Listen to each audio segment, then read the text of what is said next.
जब जिंदगी बहुत संघर्ष में चल रही हो, बहुत दुख का जीवन चल रहा हो, बहुत कष्ट का जीवन चल रहा हो, बहुत कष्टमय जीवन चल रहा हो, तब शमी के 5 पत्ते, शमी के 5 पत्ते एक दुर्वा के साथ एक अक्षत चावल का एक दाना, वो भी हल्दी में भिंगोया हुआ हो या केसर में भिंगोया हुआ हो। शमी पत्र 5, एक दुर्वा, एक चावल का दाना, जो दिल से हृदय से बेलपत्री के वृक्ष के नीचे पार्थिव लिंग का निर्माण कर कर मट्टी का शिवलिंग बनाकर प्रदोष काल में, मतलब शाम के समय पर शिवलिंग बनाकर उस पे जल चढ़ाकर, जो ये 5 शमी का पत्र, एक दुर्वा और एक चावल का दाना, अपनी कामना कर कर जो दुख चल रहा है बाबा से विनय कर कर एक एक पत्ता जब समर्पित कर दे, फिर एक दुर्वा समर्पित कर दे, फिर एक चावल का दाना समर्पित कर दे और बाबा का वहीं पर पुनः विसर्जन कर दे, 3 महीना तो जाने दो, 15 दिन के अंदर वो दुख कटता जरूर है, चाहे कोई भी दुख, किसी भी तरह का दुख क्यों नहीं। एक बेलपत्र के वृक्ष की परिक्रमा करने वाले को हजारों अश्वमेघ यज्ञ का फल प्राप्त हो जाता है, हजारों अश्वमेघ यज्ञ का फल प्राप्त हो जाता है। उसी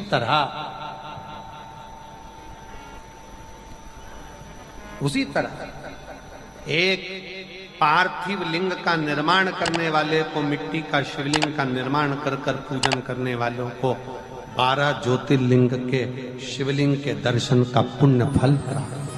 बहुत ध्यान लगाकर सुनिएगा। एक बेलपत्री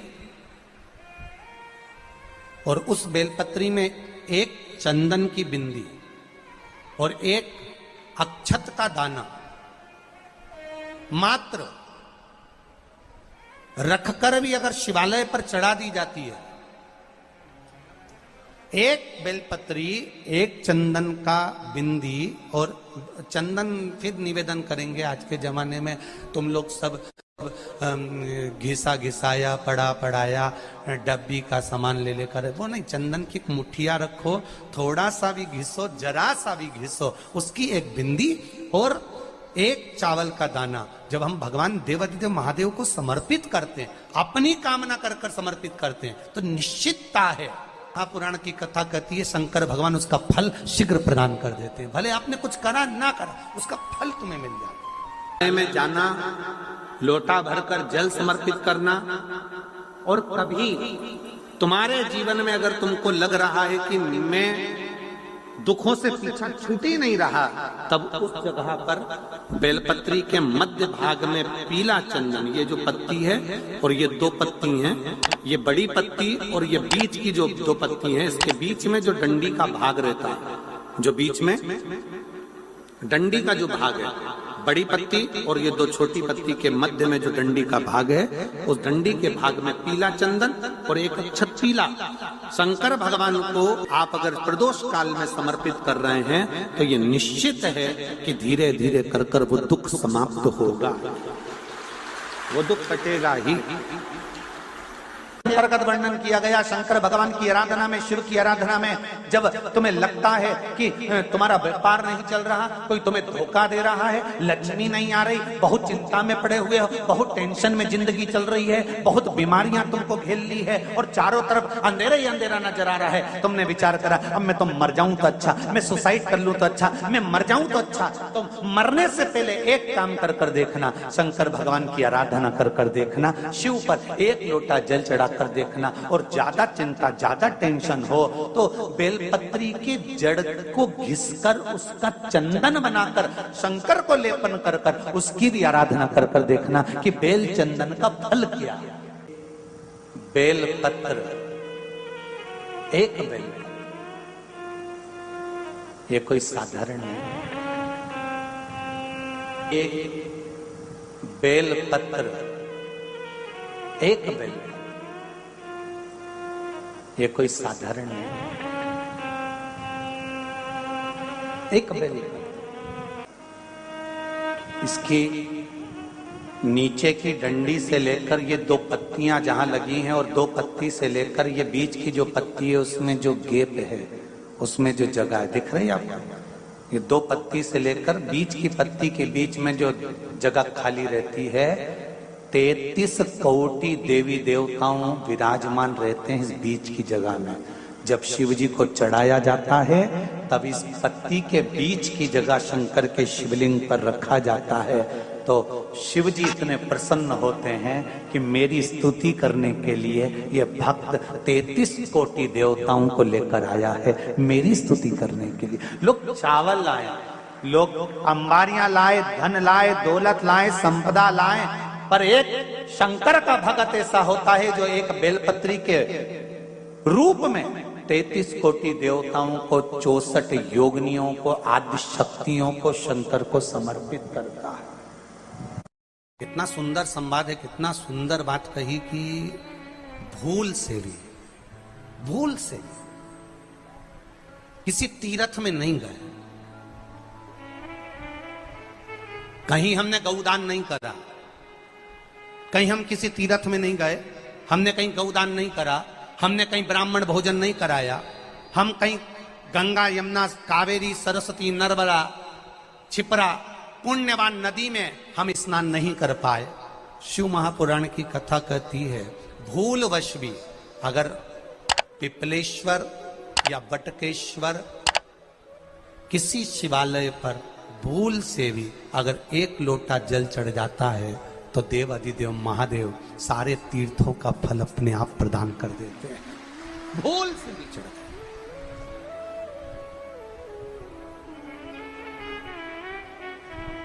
एकांतेश्वर महादेव किसी तीर्थ में नहीं गए, कहीं हमने गौदान नहीं करा, कहीं हम किसी तीर्थ में नहीं गए, हमने कहीं गौदान नहीं करा, हमने कहीं ब्राह्मण भोजन नहीं कराया, हम कहीं गंगा यमुना कावेरी सरस्वती नर्मदा छिपरा पुण्यवान नदी में हम स्नान नहीं कर पाए। शिव महापुराण की कथा कहती है भूलवश भी अगर पिपलेश्वर या बटकेश्वर किसी शिवालय पर भूल से भी अगर एक लोटा जल चढ़ जाता है तो देव अधिदेव महादेव सारे तीर्थों का फल अपने आप प्रदान कर देते हैं। भूल से भी चढ़,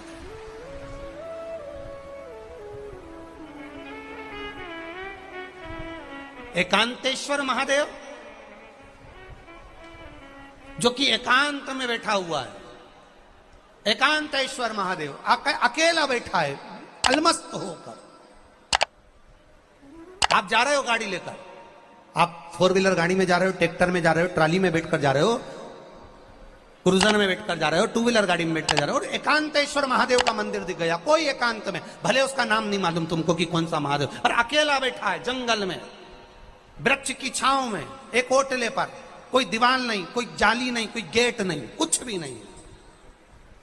शिव मंदिर में जाकर एक लोटा जल समर्पित करती थी और शास्त्र कहता है कि शंकर के मंदिर में अगर एक लोटा जल कोई एक परिवार का व्यक्ति भी समर्पित कर रहा है तो समझ लेना कि वो अपनी 71 पीढ़ी को पार लगा रहा है। वो अकेला नहीं, 71 पीढ़ी को पार लगा रहा है। शिव महापुराण की कथा कहती है जब बच्चा गर्भ में आता है, माता के गर्भ में जब संतान आती है और माता के गर्भ में जब संतान रहती है, उस 9 महीने में स्त्री नारी अगर कहीं शंकर के मंदिर के सामने से निकल जाए या शिवालय का जल स्त्री को मिला हो या शंकर भगवान का कोई प्रसाद या शंकर भगवान का कोई नाम जाप या शंकर भगवान का कोई मंत्र जाप उस स्त्री के कानों में पहुंच जाए तो जो गर्भ में बच्चा होता है वो बच्चा शंकर की कथा तक या शिवालय तक उसको बिना बोले ही वो अपने आप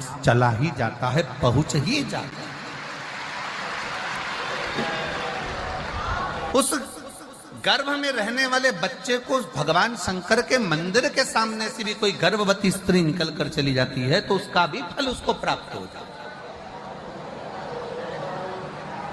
उसका भी फल उसको प्राप्त हो जाता, और वो फल साधारण नहीं होता। क्यों? बेलपत्री को जब भी चढ़ाया जाता है तो पीछे की डंडी पकड़कर नहीं चढ़ाया जाता।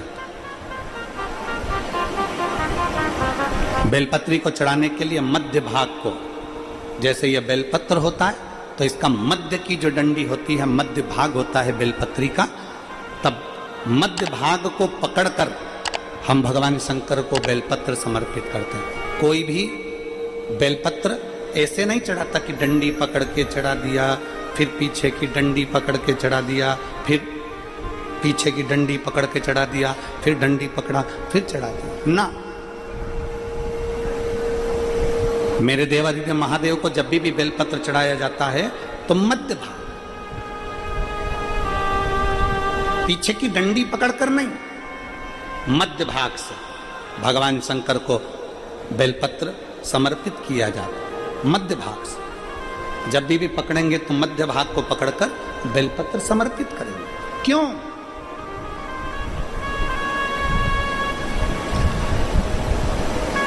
क्योंकि हमने भगवान शिव को मध्य भाग पकड़कर इसलिए समर्पित करा कि ये केवल बेलपत्र का मध्य भाग नहीं है मेरे शंभू, मेरे हृदय के मध्य भाग को मैं आपके चरणों में समर्पित कर रही हूं। मेरा दिल, मेरा हृदय, मेरा चित्त मैं आपको दे रही हूं। मध्य भाग एक विश्वास के साथ दे रही हूं। इतनी सुंदर बात नंदी ने कही है। नंदी ने ये बात जो कही वो वास्तव में बड़ी सुंदर है कि मान लो यदि कोई कार्य तुम्हारा हो नहीं रहा और पूरी दुनिया में तुमने कर कर देख लिया, बहुत प्रयास कर कर देख लिया, तो भी वो कार्य अगर तुम्हारा नहीं होता, तो फिर एक काम करो कि शिव की स्तुति करो, शंकर की स्तुति, शंकर का गुणगान, शंकर की भक्ति, शंकर का स्मरण।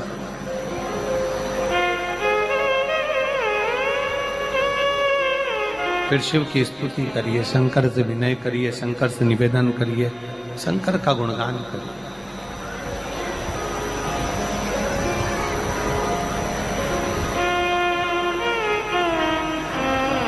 पर भगवान की भक्ति होती कब? जितने आस्था चैनल पर कथा सुन रहे हैं, जितने फेसबुक यूट्यूब पर कथा सुन रहे हैं, जितने पंडाल में बैठकर शिव भक्त कथा को रसपान कर रहे हैं, उनसे निवेदन करूंगा कि शंकर की भक्ति होती कब है, शंकर का स्मरण कब होता है, शंकर की भक्ति कब होती है, शंकर की कथा सुनने में मन कब लग सकता है? जब अपने भीतर की अभिमत्ता, अपने भीतर का अहम, अपने भीतर का अहंकार, अपने भीतर की आसक्ति, अपने भीतर का काम, अपने भीतर की तृष्णा जब दूर हो जाए तो समझो कि आप शिव में मन लगा बैठे। कितने सारे लोग बैठे हैं यहाँ पर कथा में, सब पंडालों के अंदर लोग शिव भक्त बैठे हुए हैं। कई लोग ऐसे भी होंगे जिनका आकर बैठ तो गए पर दिल नहीं लगता। दो जल व्यक्ति के जीवन को बदलते। कितने जल? जम के बोलो जरा। दो जल। एक देवादिदेव महादेव के लिए भरा गया एक लोटा जल और दूसरा है स्वयं के लिए भरा गया एक लोटा जल। यहाँ पर अगर बुजुर्ग मेरी माताएं बैठी होंगी, मेरी जीजियां बैठी हैं, मेरे जीजा बैठे हैं, बुजुर्ग जितनी माताएं बैठी हैं, वो पुराने समय का अगर लेख उठाकर देखेंगे तो पुराने समय के लोग भोजन करने बैठते थे ना, तो भोजन करने से पहले अपने पानी के लोटे को भरकर, अपना गिलास भरकर बैठते थे। किसी ने देखा है कि नहीं देखा? जम के बोलो जरा, देखा है आप लोगों ने? पुराने समय के लोग जब भोजन करने बैठते थे, पुराने समय के लोग जब भोजन करने बैठते थे तो अपना पानी का गिलास, अपना पानी का लोटा पहले भरकर आसन लग जाता था। बहू आसन लगा देती थी, बहू खाना बना देती थी, घर की पत्नी खाना बना देती थी, भोजन बना देती थी, घर के लोग भोजन दे देते थे। थाली कोई भी लगा कर ला कर दे, थाली कोई सजा कर ला कर दे, पर घर का जो व्यक्ति खाना खाने बैठता था, भोजन करने बैठता था, वो अपना पानी स्वयं भर कर बैठता।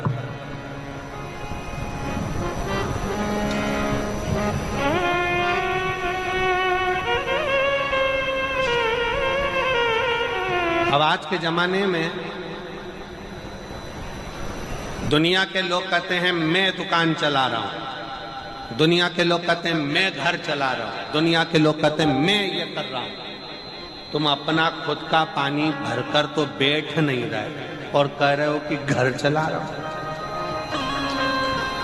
स्वयं का एक गिलास पानी व्यक्ति नहीं भर पा रहा। कितना सुंदर कहा है महाराज जी, बहुत सावधानी से सुनिएगा।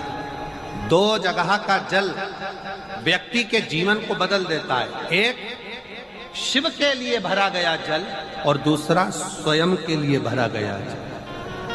स्वयं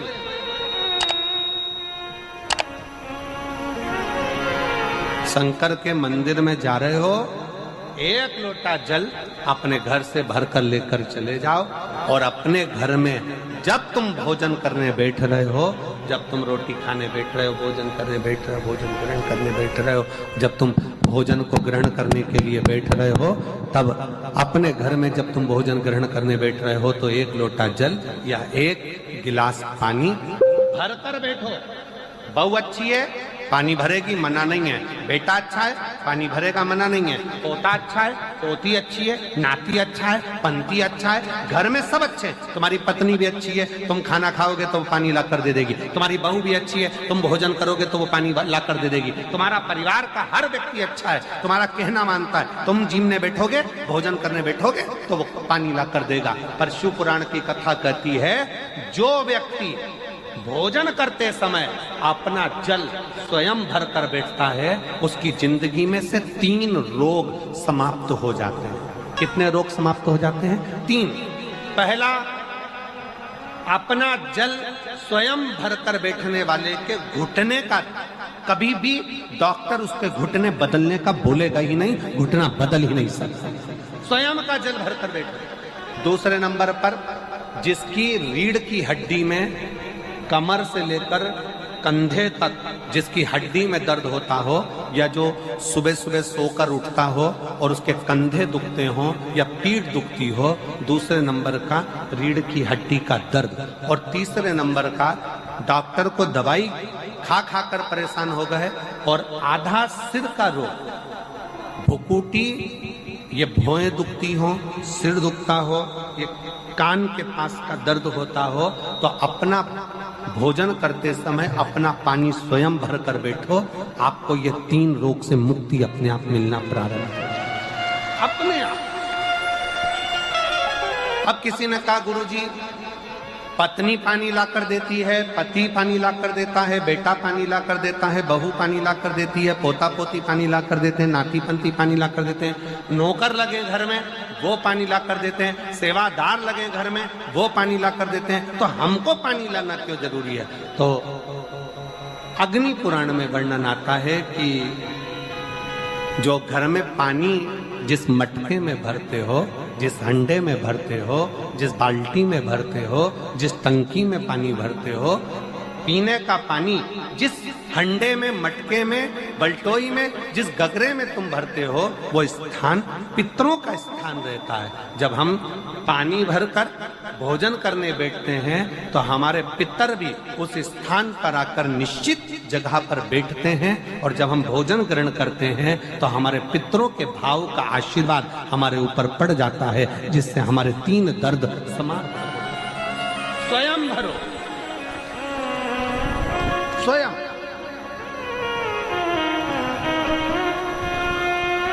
अब आज का जमाना इतना विचित्र है कि नौकर चाकर, परिवार, घर इतना बड़ा हो गया। आज के जमाने में कोई सोफे पे से उठना पसंद नहीं करता, वहीं से आवाज लगा देते हैं, ला मेरा भोजन लगा दे, रोटी लाओ। रोटी आई तो मालूम पड़ा पानी ला कर रखा बहू ने। वो बहू ला देगी, बहुत अच्छी है, बहू बेकार नहीं है, बहुत अच्छी है, बेटी बहुत अच्छी है, ला देगी पानी, भोजन भी लाएगी, पानी भी लाएगी, सब कुछ लाएगी। पर पहला फर्ज अपना है, जब तक शरीर चले, पांव चले, हाथ पैर चले,